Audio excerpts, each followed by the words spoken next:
जंगल में सुबह का समय था। हवा धीरे धीरे बह रही थी। पहाड़ी के नीचे बना मिट्टी और तिनकों का एक छोटा सा घोंसला पूरी तरह शांति में डूबा हुआ था। उसी घोंसले के बाहर मीनू चिड़िया बैठी हुई थी।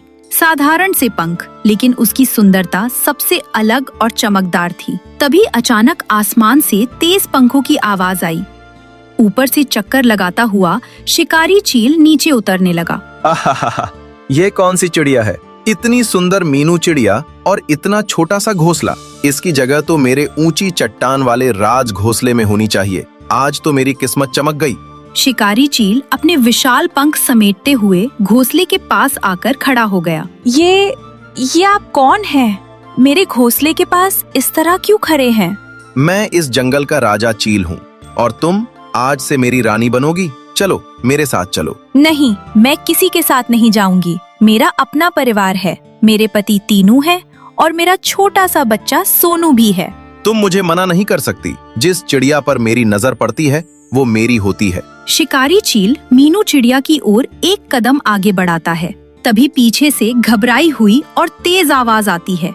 रुक जाइए राजा चील, ये मेरी पत्नी है, मेरी मीनू। इसे छोड़ दीजिए। पत्नी, बच्चा, राजा के लिए ये सब बेकार बातें होती हैं। और इसी घमंड, इसी अत्याचार के साथ शिकारी चील मीनू चिड़िया की जिंदगी को अंधेरे की ओर खींचने लगा। शिकारी चील के शब्द हवा में गूंज रहे थे। मीनू चिड़िया की आंखों में दर्द साफ दिखाई दे रहा था। राजा चील, कृपया मुझे छोड़ दीजिए। मेरा बच्चा बहुत छोटा है, वो मेरे बिना नहीं रह पाएगा। राजा किसी की दया नहीं सुनता। तुम्हारा बच्चा, तुम्हारा पति, ये सब अब मेरी समस्या नहीं।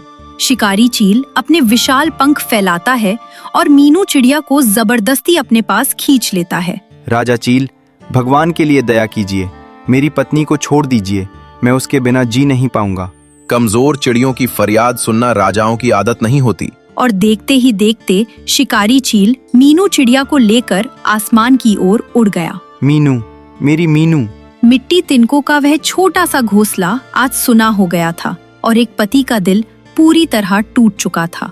शाम ढल चुकी थी। घोंसले के भीतर नन्हा सोनू रो रहा था। माँ, माँ आओ। तीनू चिड़ा चुपचाप बैठा था। उसकी आंखों से आंसू थमने का नाम नहीं ले रहे थे। मैं कुछ नहीं कर पाया। मैं अपनी पत्नी को नहीं बचा पाया। तभी घोंसले के पास एक परिचित आवाज घुसती है। तीनू, ये क्या हो गया दोस्त? पूरा जंगल इस बात की चर्चा कर रहा है। भूरा, राजा चील मेरी मीनू को ले गया, मेरे बच्चे की माँ को। ये जुल्म है। ये राजा नहीं, शिकारी है। हम साधारण चिड़िया हैं भूरा, हम उसका क्या बिगड़ सकते हैं? अगर ताकत नहीं है तो बुद्धि है, और जब बात परिवार की हो तो डर की कोई जगह नहीं। तीनों ने भूरा कौवे की ओर देखा। उसकी आंखों में पहली बार एक हल्की सी उम्मीद जगी। क्या तुम सच में मेरी मदद करोगे? दोस्त हूँ तेरा, तेरे साथ हूँ, और तेरी मीनू को हम वापस लाएंगे। और उसी घोंसले में जहाँ आंसू थे, वहीं एक नई उम्मीद जन्म ले चुकी थी। ऊंची पहाड़ी की चोटी पर एक विशाल चट्टान थी। उसी चट्टान पर बना था राजा चील का राज घोंसला। शिकारी चील मीनू चिड़िया को लेकर राज घोंसले में उतरता है। मुझे यहाँ क्यों लाए हो? कृपया मुझे जाने दो। मेरा बच्चा बहुत छोटा है। ये राज घोंसला है। यहाँ जो आता है वही मेरी इच्छा से जीता है, और तुम अब मेरी रानी हो। तभी घोंसले के भीतर से पंखों की हल्की सी सरसराहट हुई। महाराज, क्या फिर कोई नई चिड़िया? हाँ, और देखो कितनी सुंदर है। अब यह इस राज घोंसले की रानी बनेगी। एक और निर्दोष चिड़िया, जिसकी जिंदगी इस घोंसले में कैद हो जाएगी। राज घोंसले की दीवारें फिर से एक और चीख को अपने भीतर छुपा चुकी थीं। राज घोंसले के एक कोने में चुपचाप बैठी थी गोरी कौवी। तुम भी मेरी ही तरह यहाँ लाई गई हो ना? हाँ, मेरा पति और बच्चा मुझे टूट रहे होंगे। मेरे पति भूरा कौवा और मेरा बच्चा जग्गू भी आज यही सोचते होंगे। तो तुम्हें भी जबरदस्ती? हाँ, इस राजा चील के लिए हम बस सजावट है। नहीं, हम सजावट नहीं हैं। हम माँ हैं, पत्नी हैं, और अगर हम चुप रहीं तो ये जुल्म कभी खत्म नहीं होगा। हाँ, कहा जाता है वह न्याय और बुद्धि की प्रतीक है। दो पीड़ित चिड़ियां अब रो नहीं रही थीं, वे सोच रही थीं। नीचे जंगल में मिट्टी तिनकों का वह घोंसला अब भी सूना था। माँ, माँ आओ। मैं वादा करता हूँ सोनू, मैं तुम्हारी माँ को वापस लेकर आऊंगा। टीनू, सीधे टकराना बेवकूफी होगी। राजा चील ताकतवर है। तो क्या हम कुछ भी ना करें? नहीं, हम उसे उसी चीज से हराएंगे जिसकी उसे आदत नहीं, बुद्धि। तुम्हारे दिमाग में कुछ है? जहाँ एक और अहंकार सो रहा था, वहीं दूसरी ओर इंसाफ जाग चुका था। रात का समय था। राज घोंसले में सन्नाटा था, लेकिन मीनू चिड़िया की आंखों में नींद नहीं, सोच जाग रही थी। इस राजा चील को सीधी ताकत से नहीं हराया जा सकता, पर हर अहंकार की एक कमजोरी होती है। मीनू की नजर घोंसले के बाहर उड़ते हुए एक उल्लू पर पड़ी। गोरी कौवी, क्या तुमने कभी तपस्विनी उल्लू गुरु माँ के बारे में सुना है? हाँ, कहा जाता है वो न्याय और बुद्धि की प्रतीक है, पर वहाँ पहुँचना आसान नहीं। जहाँ अन्याय हो वहाँ पहुँचना सबसे जरूरी होता है। उसी रात मीनू चिड़िया ने रोने का रास्ता छोड़ सोचने का रास्ता चुन लिया। सुबह का उजाला फैलते ही जंगल में चर्चा शुरू हो गई। टीनू, आज राज घोंसले में कुछ अलग हलचल है। क्या मीनू ठीक है? तभी एक तोता आसमान में उड़ता हुआ घोषणा करता है। सुनो सुनो, राजा चील जल्द ही नई रानी का ऐलान करेगा। ये नहीं हो सकता। घबराओ मत, अगर राजा जल्दी कर रहा है तो जकर डर रहा है। उसी समय भूरा कौवा एक चतुर योजना बनाता है। अगर मीनू गुरु माँ तक पहुँच गई तो कहानी बदल सकती है। तो हमें समय जीतना होगा। जहाँ एक ओर राजा जल्दबाजी में था, वहीं दूसरी ओर बुद्धि शांतिपूर्वक चाल चल रही। घने जंगल के भीतर एक पुराने पेड़ पर एक शांत सा आश्रम था। मीनू चिड़िया, मैं जानती हूँ तुम क्यों आई हो। गुरु माँ, जंगल में अन्याय बढ़ गया है। एक राजा चील माताओं और पतियों को जबरदस्ती कैद कर रहा है। अन्याय का अंत तलवार से नहीं, बुद्धि से होता है। मैं डरती नहीं हूँ। मैं अपने बच्चे, अपने परिवार और इस जंगल की हर चिड़िया के लिए लड़ना चाहती हूँ। तो सुनो, राजा चील का अंत उसके ही अहंकार से होगा। गुरु माँ ने मीनू के कान में धीरे से एक योजना बताई। हाँ, और याद रखना, जब सच सामने आता है तो सबसे ताकतवर पंख भी झुक जाते हैं। अब कहानी डर की नहीं थी, अब यह रणनीति की कहानी बन चुकी थी। राज घोंसले में आज कुछ अलग ही हलचल थी। शिकारी चील अपने पंख सजा रहा था। जल्द ही मैं सबसे सुंदर रानी से विवाह करूंगा। पूरा जंगल देखेगा मेरी शक्ति। मीनू चिड़िया धीरे धीरे शिकारी चील के पास आई। महाराज, आप जैसे शक्तिशाली राजा को मैंने कभी नहीं देखा। आपके साथ रहना मेरे लिए सौभाग्य है। देखा, आश्चर्यकार, तुम भी मेरी महानता समझ गई। बस एक इच्छा है महाराज। विवाह से पहले मैं चाहती हूँ आप गुरु माँ के आशीर्वाद के लिए जाएं। आशीर्वाद? हाँ, पर ठीक है, जब रानी खुश तो राजा खुश। अहंकार ने राजा चील की आंखों पर पर्दा डाल दिया था। घना जंगल, गहरी रात, पुराना पेड़, वहीं बैठी थी तपस्विनी उल्लू गुरु माँ। राजा चील, तुमने अपने पंख अन्याय से रंगे हैं। मैं राजा हूँ, जो चाहूँ वही न्याय है। तो सुनो, अब तुम्हें अपने कर्मों का उत्तर देना होगा। गुरु माँ ने मंत्र बोला। हवा थम गई, पंख कौप गए। ये क्या हो रहा है? जिसने दूसरों की आजादी छीनी वह अपनी शक्ति खो देता है। शिकारी चील घुटनों के बल झुक गया। मुझे माफ कर दो। न्याय माफी नहीं, परिवर्तन चाहता है। उस रात जंगल ने अत्याचार से मुक्ति पाई। सुबह का सूरज नई रोशनी लेकर आया। मीनू चिड़िया अपने घोंसले लौटी। मीनू, तुम वापस आ गई। मैं वादा करके गई थी और वादा निभाकर लौटी हूँ। गोरी कौवी अपने बेटे जग्गू के साथ भूरे कौवे के पास पहुँची। आज हम फिर से पूरा परिवार हैं। मोरनी रानी और बाकी चिड़िया अब डर में नहीं थी। आज से ये जंगल न्याय से चलेगा। सभी पक्षियों ने एक स्वर में कहा, गुरु माँ तपस्विनी उल्लू की जय हो। ये कहानी हमें सिखाती है कि ताकत से नहीं, बुद्धि और साहस से अन्याय का अंत होता है, और एक माँ की हिम्मत पूरे जंगल की किस्मत बदल सकती है। सुबह का समय था। पेड़ों पर हल्की हल्की धूप फैल रही थी। जंगल शांत था, लेकिन उस शांति को एक कौवे की कर्कश आवाज तोड़ रही थी। अरे टीनू चोरा, उठो भी, कब से तुम्हें आवाज दे रहा हूँ और तुम हो कि आराम से बैठे हो। पेड़ की निचली डाल पर टीनू चिड़ा बैठा था। उसकी आंखें बंद थीं, सिर झुका हुआ था। जैसे नींद और चिंता दोनों साथ साथ हों। भूरा, सुबह सुबह शोर मत मचाओ। कल रात भी ठीक से खाना नहीं मिला, थोड़ा सा चैन लेने दो। सुकून? अरे भाई, मेरे पेट में सुकून नहीं, ढोल बज रहा है। 2 दिन से हमने ढंग से एक दाना तक नहीं खाया। मुझे पता है भूरा, मेरी भी हालत कुछ अलग नहीं है। काम ही नहीं मिलता, जो मिलता था वो भी बंद हो गया। पर भूख को कौन समझाए टीनू? पेट को कैसे वोटाएं कि जंगल में इस समय कोई काम नहीं है। टीनू ने धीरे से नीचे देखा। उसकी आवाज में थकान थी और आंखों में थोड़ी सी शर्म। सच कहूँ भूरा, कभी कभी लगता है मैं सबको डिसअपॉइंट कर रहा हूँ, खुद को भी और तुम्हें भी। अरे पागल, तुम अकेले थोड़ी हो, मैं हूँ ना तुम्हारा दोस्त।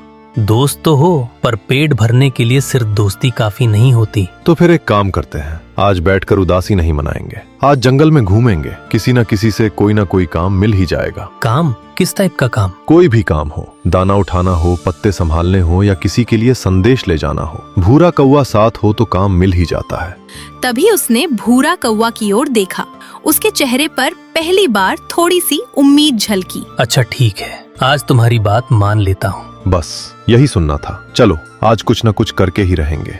2 भूखे पक्षी सिर्फ पेट भरने के लिए नहीं, बल्कि उम्मीद की तलाश में जंगल की ओर उड़ चले। भूरा कौवा और टीनू चिड़ा धीरे धीरे उड़ते हुए तालाब के किनारे पहुँचे। वहाँ का माहौल शांत था। टीनू, देखो, वहाँ कोई पक्षी पानी के पास काम कर रहा है। हाँ, लगता है कपड़ों जैसे पट्टे साफ कर रहा है। वहीं धोबी बगुला था, जो रोज तालाब के पास कपड़े और पत्ते धोया करता था। लगता है आज हमारी किस्मत का दरवाजा थोड़ा सा खुला है। पर भूरा, काम मांगना मुझे अच्छा नहीं लगता। पेट भरा हो तो शर्म अच्छी लगती है दोस्त, भूख हो तो बोलना पड़ता है। अच्छा चलो, बात करते हैं। टीनू चिड़ा धीरे से बगुले के पास गया और काम करने की अनुमति मांगी। राम राम बगुला काका, अगर आपको बुरा ना लगे तो एक बात पूछ सकता हूँ? पूछो बेटा, आजकल सब परेशानी रहते हैं। क्या आज के लिए कोई छोटा सा काम मिल सकता है? मैं मेहनत से कर लूंगा। टीनू, तुम तो पहले जमींदार तोते के यहाँ काम करते थे ना? वहाँ अब काम नहीं रहा काका, और घर में दाना भी खत्म हो गया है। धोबी बगुले ने थोड़ी देर सोचा। आज कपड़े ज्यादा है, अकेले करूँगा तो शाम हो जाएगी। ठीक है, आज मेरी मदद कर दो। धन्यवाद काका, बस आज का काम मिल जाए तो काफी है। मैं भी यही हूँ काका, ज्यादा काम तो नहीं कर पाऊंगा, पर साथ जरूर दूंगा। तुम तो सिर्फ बातें करते हो कवे, पर ठीक है, यहाँ बैठे रहना। टीनू चिड़ा चुपचाप काम करता रहा।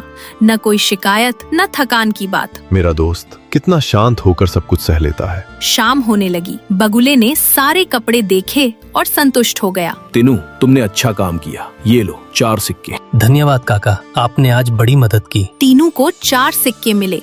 रकम छोटी थी, लेकिन उसके चेहरे पर सच्चा संतोष था। तो मालिक, आज रात खाने का इंतजाम हो गया? पूरी तो नहीं, पर खिचड़ी या खीर बन जाएगी। बस मेरे लिए इतना ही काफी है। मेहनत का स्वाद सबसे मीठा होता है।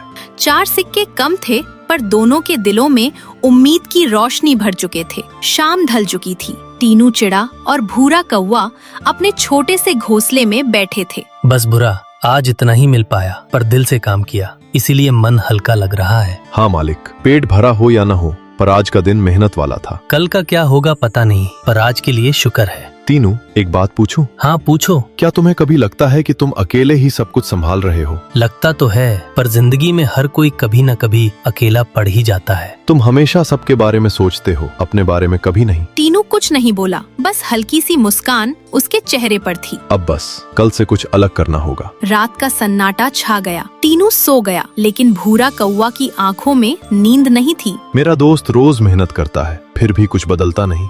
वो घोंसले से बाहर आया और धीरे धीरे तालाब की ओर उड़ गया। थोड़ी हवा लेने जाता हूँ। तालाब के पास पहुंचकर वो रुक गया। ये क्या, तालाब के बाहर कोई है? रुक जाओ, इस पानी को मत छूना। तुम कौन हो और तालाब में पानी क्यों नहीं है? इस तालाब में जहर मिला दिया गया है, हम सब बीमार हो रहे हैं। पर तुम बाहर क्यों हो? सांस लेने में तकलीफ हो रही थी, अगर मदद नहीं मिली तो हम सब। मैं मदद करूंगा। मेरा दोस्त टीनू चिड़ा बहुत अच्छा दिल रखता है। भूरा कौवा उसके पास बैठ गया। बताओ, मदद कैसे हो सकती है? इस जंगल के पहाड़ के पार एक खास जड़ी बूटी है, उससे पानी ठीक हो जाएगा। पहाड़ के पार? हाँ, वहाँ एक तंत्रिका उल्लू रहती है, वही इस बूटी की रक्षा करती है। अगर हम पूरी ईमानदारी से जाएं, तो शायद वह मदद करे। तुम्हारे जैसे पंछी अभी कम रह गए हैं। तुम चिंता मत करो, सुबह होते ही मैं टीनू को सब बता दूंगा। वहीं एक जल परी उदास बैठी थी। तालाब खतरे में है और सबको बचाने का सिर्फ एक ही तरीका है। जड़ी बूटी? हाँ, पहाड़ के पार, तांत्रिक उल्लू के पास। भूरा, अगर हमने मदद नहीं की तो हम जानते हुए भी चुप रहे। तो मतलब ये कि हम जाएंगे, चाहे मुश्किल हो, पर किसी की जान ज्यादा जरूरी है। मुझे पता था तुम यही कहोगे। इस बार वे सिर्फ अपने लिए नहीं बल्कि पूरे जंगल के लिए कुछ करना चाहते थे। सुबह की हल्की रोशनी में दोनों पहाड़ के पास पहुँचे, जहाँ एक पुराने पेड़ पर तांत्रिक उल्लू बैठी थी। तुम दोनों यहाँ क्यों आए हो बच्चों? माता, तलब का पानी जहरीला हो गया है। जलपरी और बाकी जीव बीमार हो रहे हैं। हम मदद मांगने आए हैं। बहुत लोग मदद के नाम पर लालच ले आते हैं, तुम्हें कैसे भरोसा करूं? हमने कुछ नहीं मांगा, बस चाहते हैं कि कोई भी बिना वजह न मरे। अगर तुम्हें जारी बूटी चाहिए तो एक सवाल का जवाब दो। अगर तुम्हें इनाम मिले और किसी और की जान बचानी पड़े तो क्या चुनोगे? जान। इनाम बाद में भी मिल सकता है। उल्लू कुछ पल चुप रही, फिर उसके चेहरे पर हल्की सी मुस्कान आई। यही जवाब मैं सुनना चाहती थी। ये लो जारी बूटी, इसका सही इस्तेमाल करना। और उसने उपाय बताया। टीनू और भूरा कौवा वापस तालाब के पास आए। जल्दी करो टीनू, जलपरी बहुत कमजोर लग रही है। हाँ, बस अब सब ठीक हो जाएगा। टीनू ने जड़ी बूटी पानी के पास रखी। मुझे लग रहा है सांस हल्का हो रही है। देखा टीनू, काम कर गया। थोड़ी ही देर में तालाब का पानी साफ हो गया। जलपरी और बाकी जीव फिर से स्वस्थ होने लगे। तुम दोनों ने पूरा तालाब बचा लिया। जलपरी ने कृतज्ञता से टीनू की ओर देखा। बोलो, तुम्हें क्या चाहिए? मैं तुम्हें धन दे सकती हूँ। मुझे धन नहीं चाहिए, बस ये वड़ा चाहिए कि ये तलब हमेशा सुरक्षित रहे। अगर थोड़ा सा भी मिल जाए तो घर का भला हो जाएगा। तुम लालच के लिए नहीं बोले, इसीलिए मैं अपनी मर्जी से तुम्हें मदद देना चाहती हूँ। और थोड़ा सा धन दिया। इसका इस्तेमाल मैं सिर्फ जरूरतमंदों के लिए करूँगा। तुम जैसे पंछी जंगल को जिंदा रखते हैं। टीनू घर लौटा, जहाँ मीनू चिड़िया उसका इंतजार कर रही थी। टीनू, मुझे समझ आ गया है, गरीबी मुश्किल है, पर तुम्हारा दिल बहुत अमीर है। तुम साथ हो तो सब ठीक लगता है। अब हम रोज भूखे नहीं सोएंगे, पर घमंड भी नहीं करेंगे। टीनू, मीनू और भूरा मिलकर अब दूसरे पक्षियों की मदद करने लगे। धीरे धीरे जंगल फिर से खुशहाल हो गया। सीख, जो दिल से दूसरों की मदद करता है, उसकी जिंदगी में खुशियाँ खुद चलकर